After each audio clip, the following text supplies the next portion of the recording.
La verdad sobre las pirámides de Egipto y otras en el mundo. En las escuelas y en los libros de historia de civilizaciones antiguas hablan de que las pirámides que hay en el mundo fueron construidas por antiguos esclavos y servían como tumbas u ofrendas a los dioses o faraones de aquellas culturas. De acuerdo a los arqueólogos, esas pirámides fueron construidas con la ayuda de lianas, troncos, bestias y herramientas simples. Pero si te pones a analizar de una manera más detallada el contexto de lo que implica construir una estructura de ese tamaño monumental, encontrarás muchas cosas que no cuadran y no encajan en la lógica. En los próximos minutos escucharás a Nassim Haramein, quien es un físico teórico que también ha estudiado e investigado en el campo de la cosmología, mecánica cuántica, biología, química, psicología, antropología y civilizaciones antiguas. Especialmente ha revolucionado la astrofísica actual con su teoría unificada de campos y la geometría en el universo.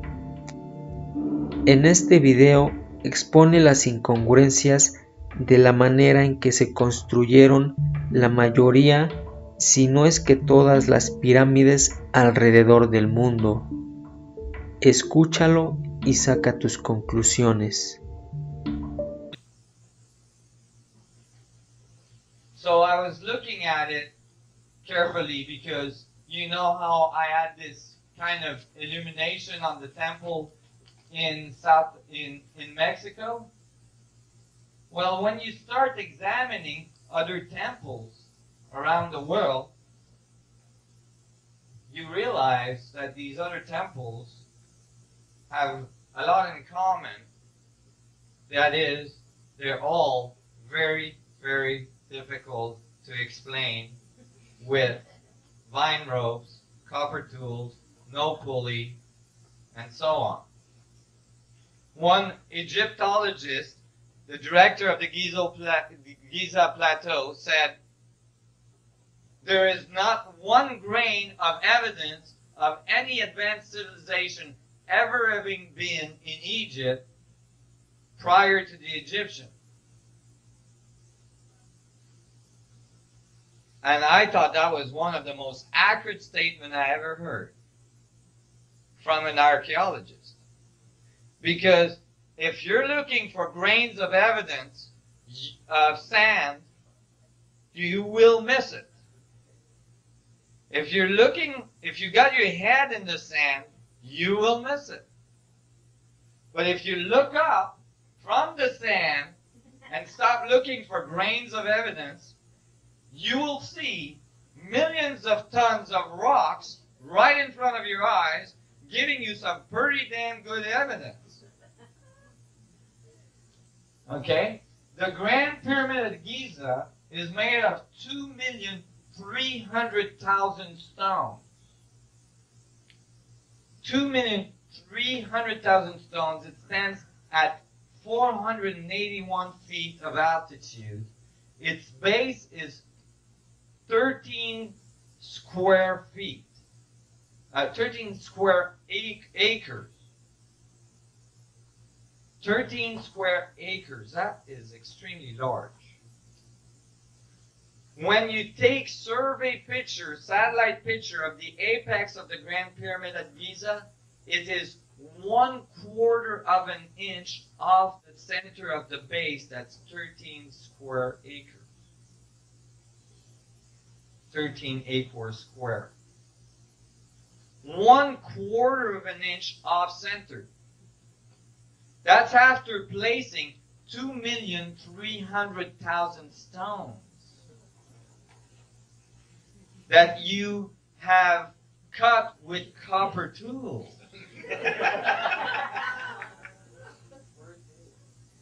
Yeah, you need some pretty good moonshine to do that one.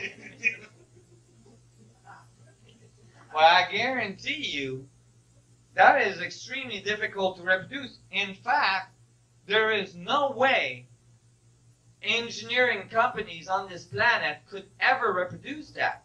Even with all of our modern technology, if we give them billions and billions of dollars, they couldn't come up with anything like that.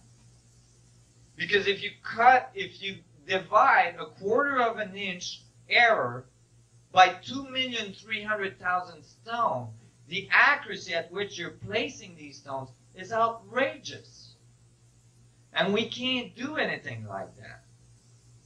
Our most accurate buildings, like telescopes, are not that accurate. They're not even close to having that kind of accuracy. Go ahead. So you could say we've just barely come out of the Dark Ages. Basically, or we got into the Dark Ages. Because it seems that there was people that were doing a heck of a lot better than us.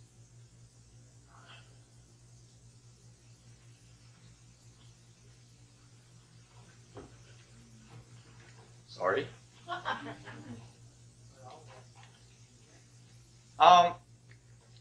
So when I was looking at this, I'm like, wait a minute. That doesn't happen that way. If you know, why is it that we think, that this is taught as facts to children in schools every day? That the pyramids were built by people pulling on vine ropes? And you know why? Because in the 1800s, a bunch of English archaeologists showed up in Egypt, and that's the only thing they could come up with. And because they had PhDs and they were very respected archaeologists, since then, everybody is repeating the same thing. And somehow, a theory that's completely unproven became a fact. In fact, you will not get a PhD in archaeology if you say anything else about the pyramids. I guarantee you that. You cannot get a PhD in archaeology by saying the pyramids were built by Little Green Man. This is one of the problems with education. A whole bunch of people repeating what they've all been taught doesn't advance the field very rapidly. Because everybody is repeating the same thing. You're not going anywhere. So, but these archaeologists never actually, I know they're not mathematicians, but this is simple mathematics, okay? You take the number of stones.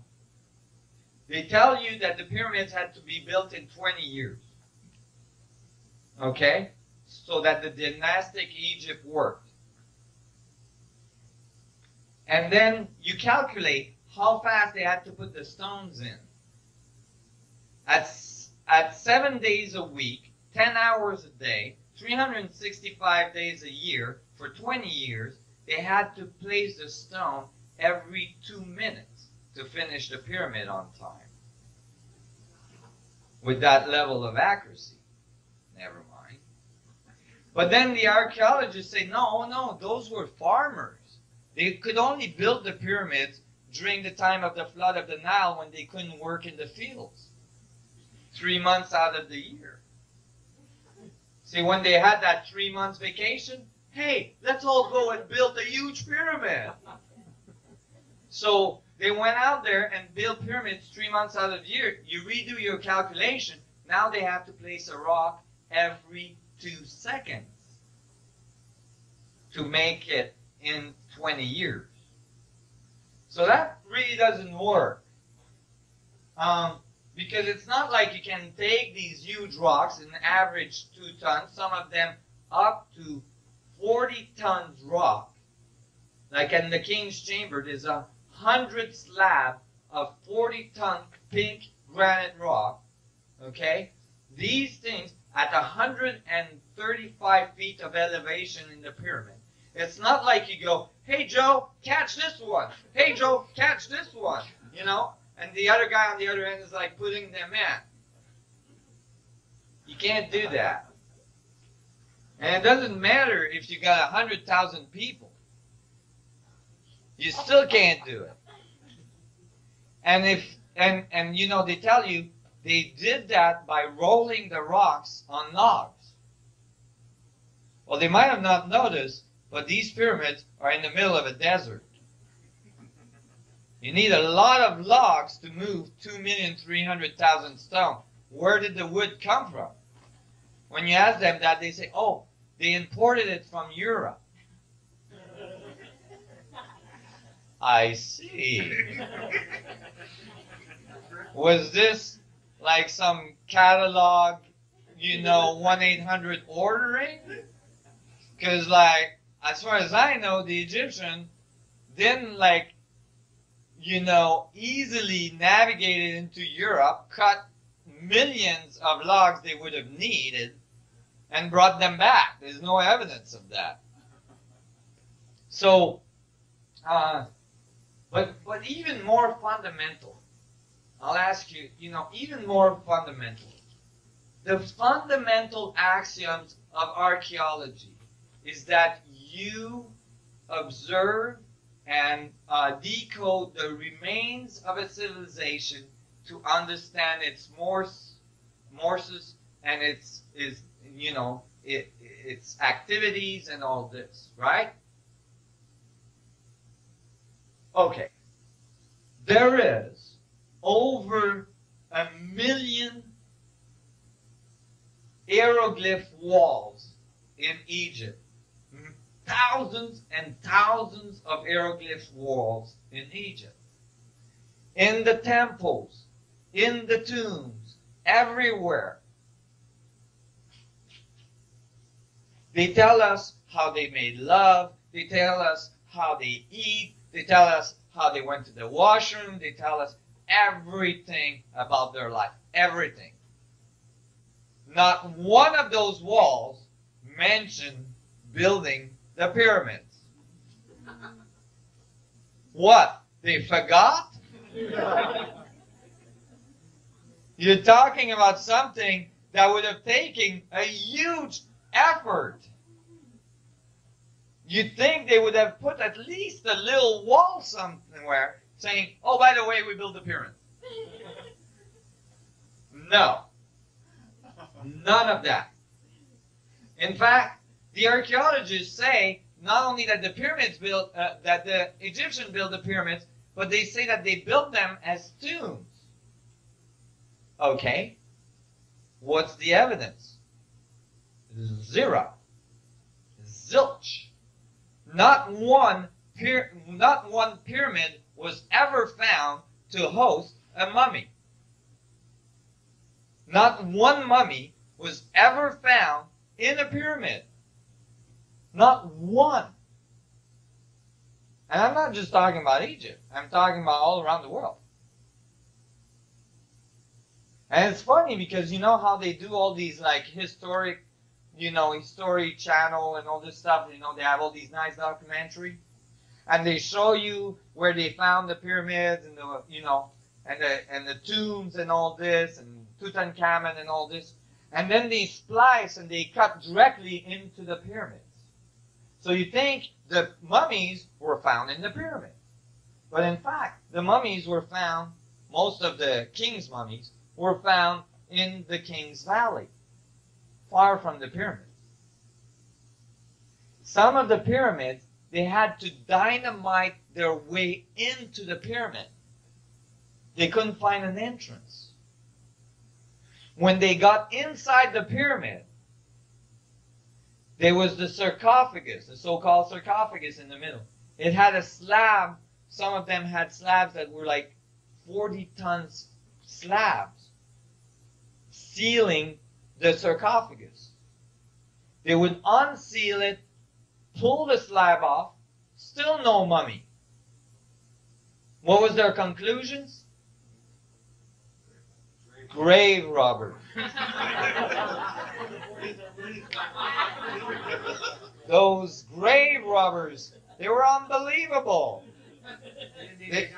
They just walked through the walls because they had to dynamite their way in. So those grave robbers got there before. They must have walked through the walls, got in there, picked up the 40-ton slab on top of the sarcophagus, pulled all the stuff out, including all the bones and everything else, which, wonder what they would do with, and then, closed it back up, resealed it, right, just to make sure they didn't disturb anything, and then walked back out with all of this stuff.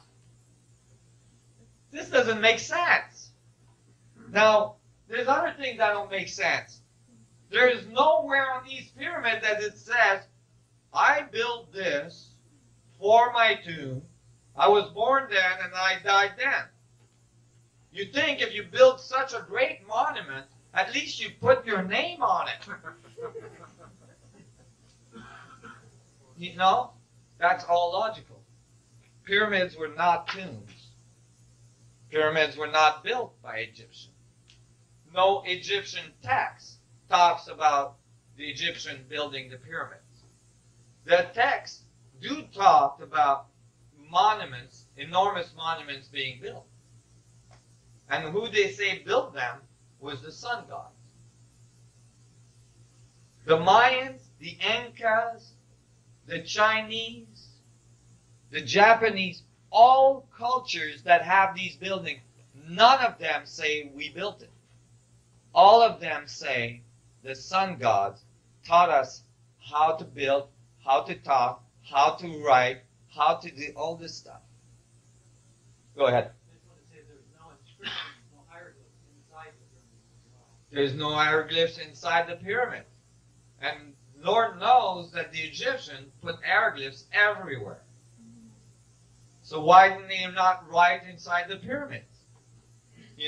So those are all huge contradiction to the concept that the Egyptian or the Mayans or the Incas or the Chinese or so on built their pyramids. See what I'm saying? But what is it? Like other examples is this puppy. The Sphinx. Most people think that the Sphinx is built. The Sphinx is not built. The Sphinx was carved. The Sphinx was carved right out of the enclosure of the Giza Plateau. Now, when you look at the paws of the Sphinx, you might notice that there's like brick-like structures on it, so it looks like it's built. Those are repairs that were done later in history. But the Sphinx was carved, and actually there's evidence that the head of the Sphinx was recarved. It used to be a lion's head, but it was recarved into a pharaoh's head by one of the pharaohs. However, there is erosion patterns on the Sphinx that is a telltale sign that the Sphinx had to be carved when there was a lot of rain hitting it because of the erosion on it. We know when the last time this area had a lot of rain. And that was approximately 10,000 years ago, which matches the Osirian temple at Abydos. Now, these blocks here consist of the Sphinx temple. They're the blocks that were removed from the side of the Sphinx to carve the Sphinx out. Now, if you were removing blocks from the Sphinx enclosure to build a temple in front with the blocks, would you use a 100-pound block, 500-pound block, maybe even a 1,000-pound block? Even like 3 or 4 pound blocks. that would start becoming a problem with our current technology, especially in the sand. And especially if you got to stack them. Okay? But the ancient Egyptian or whoever 10,000 years ago built this didn't remove 100 pound block. They removed 200 tons block. And we know that they were removed from the enclosure because the stratification of the layers of rock matches where they were removed from, and you can actually tell which rock came from exactly where in the enclosure. 200 tons. See, this is a little person here. See what I mean? It's not trivial. You don't just grab a 200-ton block with your buddies and move it over there. The current we actually at this time lift about 200 tons with the largest land crane on earth. And we move it only from a truck bed into a boat. We can't roll with it. We can't go and move it around the sand, and certainly we can't stack them on top of each other to make a temple. 10,000 years ago, somebody was moving 200-ton block with ease.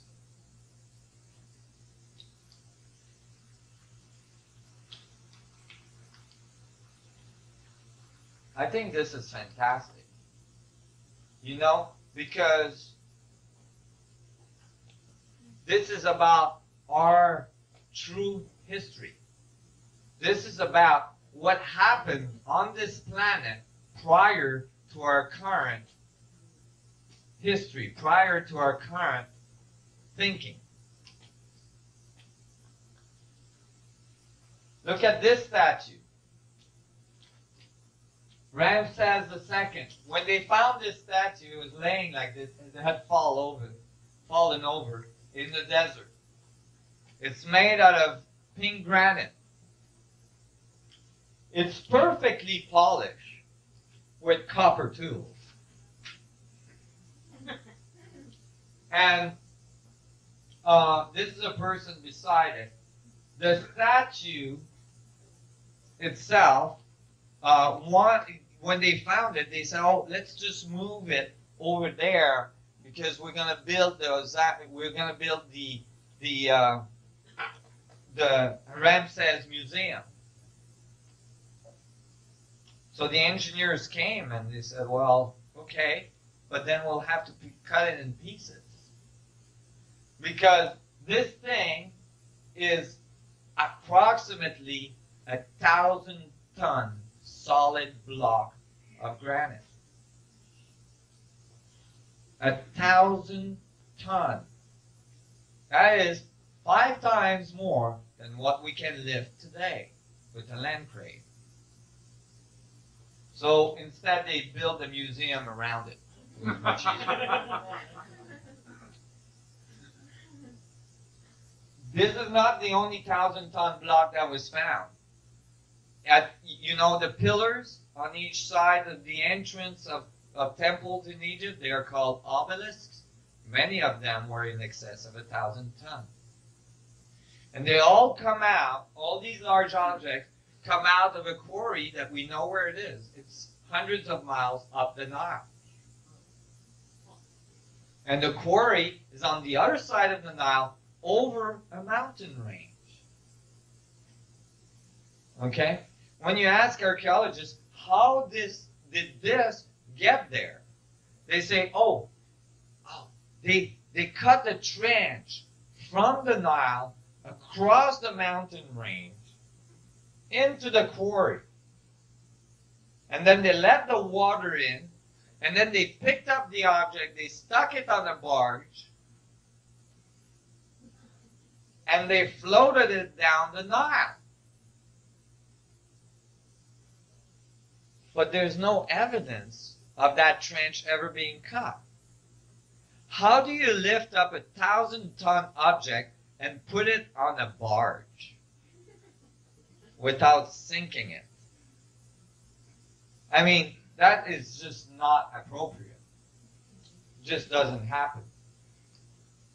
So when you look at this,